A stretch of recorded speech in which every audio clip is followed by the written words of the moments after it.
Olá, amigos do Primeiro Conceito.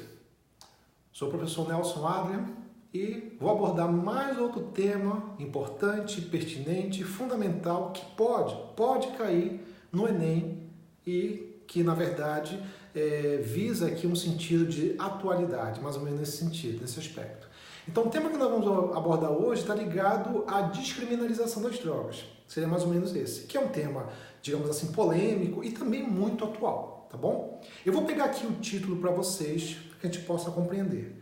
A descriminalização das drogas e as consequências no meio social brasileiro. Um título longo, grande, diria assim, que é típico do modelo Enem. Tá? Você tem um título grande e lembre-se que na prova do Enem existe o que? Os textos complementares, o que muitas vezes pode dificultar a tua vida, porque tu tem muita informação, mais o título grande, isso pode trazer transtornos, problemas para você nesse aspecto, pode confundir a sua mente.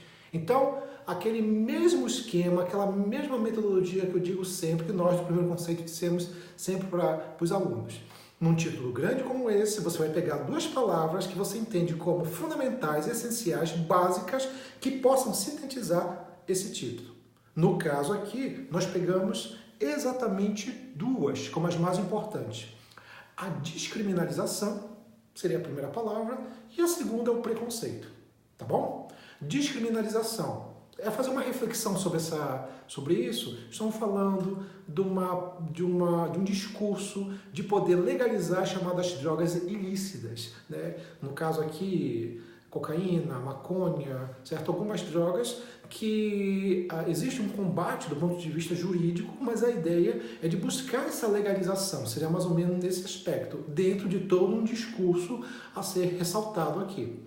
Outra palavra importante é a questão do preconceito. A gente fala, Nelson, mas por que preconceito? Aí volta aquela ideia. É importante frisar que, como nós estamos falando de pessoas que têm um vício em um entorpecente, em uma droga, infelizmente na nossa sociedade essas pessoas são muito discriminadas. Existe um preconceito excessivo em cima dessas pessoas. São taxadas de vagabundas, são chamadas de pessoas que não têm uma orientação, são vistas como inúteis, alguma coisa nesse sentido. Quer dizer, é um discurso realmente muito, muito preconceituoso. Então, a gente pode mencionar a palavra preconceito nesse sentido de como essas pessoas são estigmatizadas, existe toda uma ação ruim, negativa em cima desses indivíduos que a gente pode considerar. Tá ok?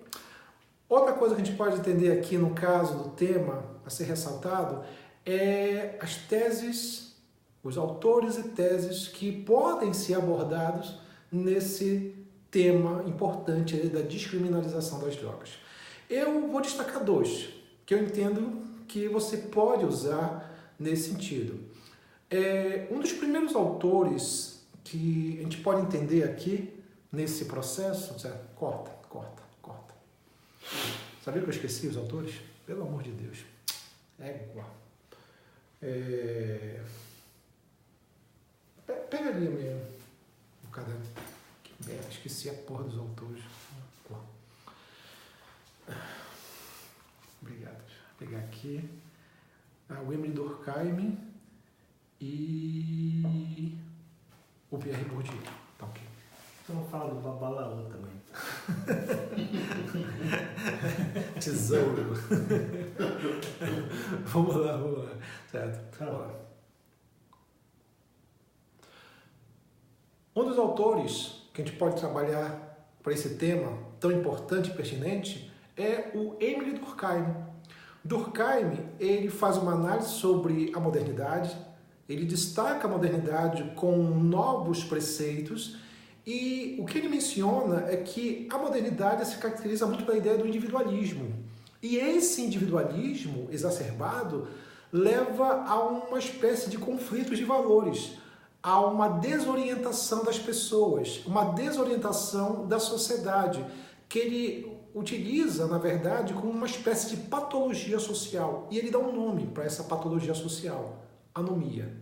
Quer dizer, a anomia, nesse caso, ela poderia ser enquadrada perfeitamente. Em que sentido, Nelson? Vamos lá, em que sentido? Quer dizer, existe um número muito grande de pessoas viciadas, existe um consumo cada vez maior de entorpecentes, isso em todo o mundo. Em todo o mundo, não é somente aqui no Brasil.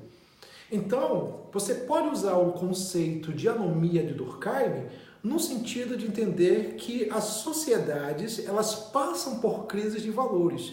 E muitos indivíduos usam os entorpecentes, usam, por exemplo, as drogas, como uma maneira, na verdade, de amenizar a pressão social, amenizar os valores da sociedade. Quer dizer, quando você vê um número grande de pessoas consumindo demasiadamente entorpecente e drogas, e isso em várias partes do mundo, principalmente entre jovens, isso é um sinal de que a sociedade passa por um processo anômico. É importante mencionar que desde que o mundo é mundo, que as pessoas consomem drogas de alguma maneira. Agora, se eu tenho um número exagerado, exacerbado de viciados em diversas partes, isso é preocupante, isso é anômico. Quer dizer, então a anomia ela se enquadraria nesse caso como uma espécie de um sintoma, né, do padrão de vida que nós seguimos, no caso, o padrão de vida moderno aqui, que a gente pode considerar. Então, Durkheim e a anomia se enquadraria perfeitamente.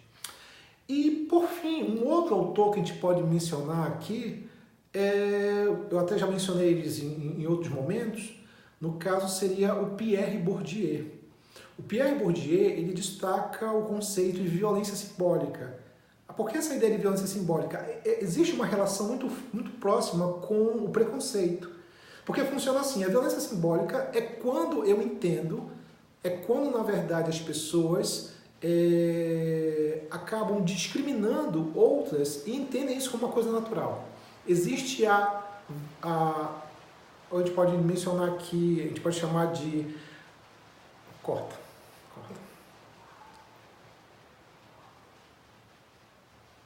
Já? Ok? A gente pode chamar isso aqui de a banalização do grotesco, do absurdo. Quer dizer, pessoas, há um número muito grande de pessoas viciadas, e muitas vezes o que a gente verifica? Essas mesmas pessoas sendo discriminadas, sendo estereotipadas justamente por o vício químico que possuem. E muitas vezes isso é naturalizado, isso é banalizado, e não deveria ser assim. A chuva.